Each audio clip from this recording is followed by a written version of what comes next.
All right, you guys, I am back for a recap of Queen Sugar. You guys, this episode was really good. This episode, Charlie was finally opening the Queen Sugar mill for all the black farmers to come and be treated fairly and equally, okay? And there's a lot of pressure. There's a reporter that, I don't know what magazine he came from, but there's a reporter there to basically do a story on her in the opening of the mill. And this reporter is so fucking obnoxious. Every time she says, I'm doing this for my father, I'm doing this so he can have, a better legacy, whatever. He just doesn't believe it. He thinks that there's more to the story. And it's like there's always more to the story, but that doesn't mean I want you to put it in your fucking article. It doesn't mean that it's any of your fucking business. It was very annoying. As a journalist, it was very annoying how that reporter was the entire time this episode was taking place. At first, it starts off with just an interview in her office and him, it's so unfortunate that Davis wasn't here. Like, he really wants her to talk about Davis and the situation with him. And it's like, that's not what this is about. Charlie really did open this mill because she wanted other black farmers to have the chance that her father didn't, which is to thrive in their businesses without racism, classism, and assholes fucking it up because they want to monopolize the mill business and make it hard for black farmers whose land they want to actually be able to work their land. This was really what that was about. And she's a perfectionist, and her father passed away. And she wasn't there when he passed away. She was going through everything with Davis. So this is very serious for her. Exactly why? Because of her dad. And the reporter did not seem to understand it. He aggravated me the whole fucking episode. Meanwhile, Nova finds a paycheck for $600 in her father's desk after she and Ralph Angel look at the new headstone that was laid at his grave with his name on it. And he mad because Charlie wasn't there. But it's like, nigga, man up. That girl doing something big right now. Let her prepare for the opening of that mill. She'll be here. Y'all act like she ain't gonna never make it back to the fucking house. It's on the property. Ralph Angel just be low-key hating. Anyway, so she sees this $600 check and sets out to find out where this check came from. And she finds out that her daddy was working as a custodian. I forgot that we knew about that. They just didn't know about that. And she is really feeling some type of way about it. She tells Ralph Angel and Prosper about it. And Prosper says that he knew he was moonlighting but didn't know what he was doing.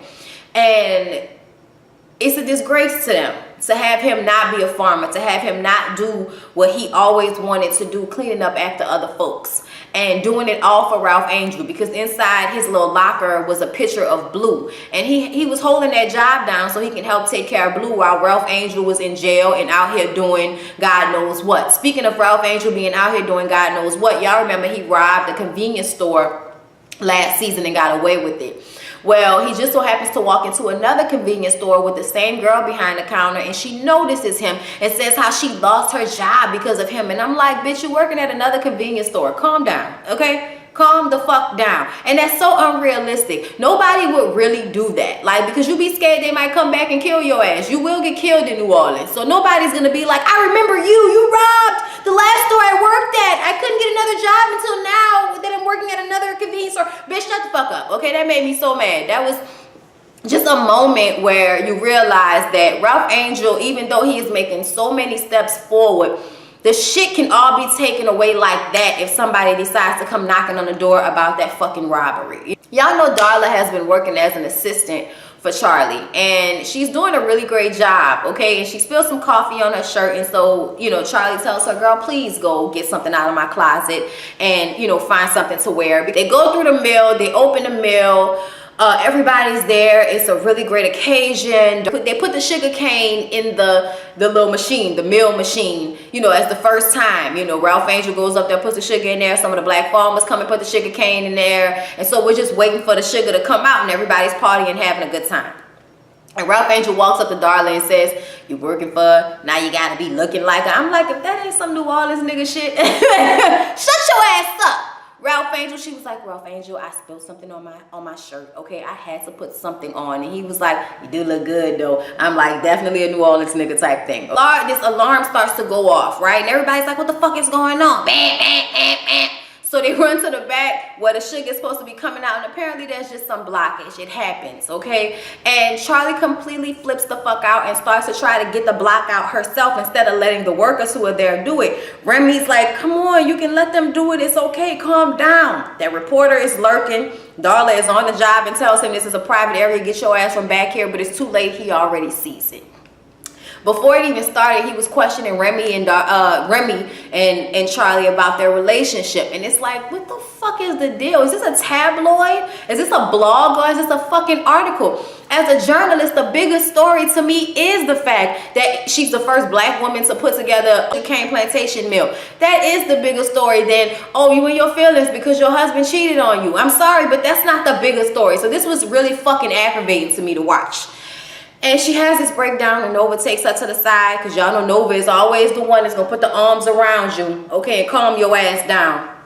And in the process of Nova calming Charlie, and Charlie says that, you know, her father called her and she didn't come.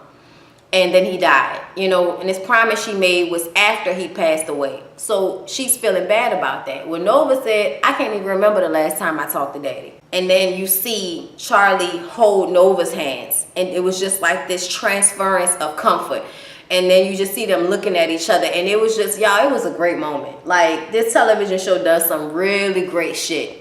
With the acting, with the show period. It's just beautifully done sometimes. And that was definitely a beautiful moment. And Nova takes Micah to the side and talks to him because he's like, Mom's always tripping out. And he was like, she is doing something huge and it's meant a lot to her. And she is a perfectionist. But cut your mom some slack. You know what I mean? And then we see the reporter. The reporter walks up to Charlie after she's, you know, regained herself and pulled herself together. And he's like, you okay? Are you really okay? And it's like, don't fucking try to act like you care if I'm okay. Talking about, you know, well, I did notice it. I did see what happened. So you can't tell me not to write about it because that's what I saw. She tells him that this is about my father. This is about his legacy. And he's like, yeah, but there's something more to the story. And it's like, yeah, nigga, I was on my period the whole time. Like, what the fuck do you want to know like that? So she just tells him, look, write the story about the mill. And then I will give you the exclusive when Davis and I announce our divorce. And it's like, ooh, he's all, you know, happy now. And it's like, oh, fuck ass, man. So anyway, the family decides to go and have like a super duper church day. And they go visit the gravestone that was just laid on their daddy's grave. And have a moment with him and with his spirit and their family and everything. And then they go back home to have dinner. And Blue noticed that his doll doesn't have the same birthmark that he gave her anymore. And he's like, did I do something wrong? Did Kenya do something wrong? And Ralph Angel was like, no, you didn't do nothing wrong. Your doll got thrown away and we bought you another one. I'm sorry, Blue. And he hugs him. And in the hug, Blue asks him, he's like, Daddy, why did that lady at the store call you a liar? And he responds, he's like, I ain't lying no more. You know, I'm not lying no more. And I don't know what that means. But I hope that don't mean you about to go to the jail and be like, yeah, I robbed this store a couple of months ago. Take me in, copper. I hope that's not what that means. But it was an emotional moment for Ralph Angel, realizing there's more that has to change. Which pissed me off when he decided to sit at this fucking table and use this opportunity to tell his family that the daddy left a will saying that the mill was just his. And I'm going to tell you why it made me mad that he did it. Because what if something happens to you? That girl just saw your face again. What if she calls the cops? What if you get arrested? Who's going to take care of the fucking plantation? You know what I'm saying? Like, he just has so many things going on right now. I almost feel like regardless of what your daddy wanted, this is the best that this situation could have played out, because you need Charlie, because Charlie's not going to get arrested anytime soon. She's still going to be able to run everything if something happens to you. And I just kind of felt like this was so stupid of him to sit there and feel like the thing he was lying about, but it just shows that it was really eating him up. But I'm not sure if this was coming from a place of pride or coming from a place of actually I need to be honest, you know. But he's crying and shit and tells them that the mill was that the plantation was supposed to just be left to him.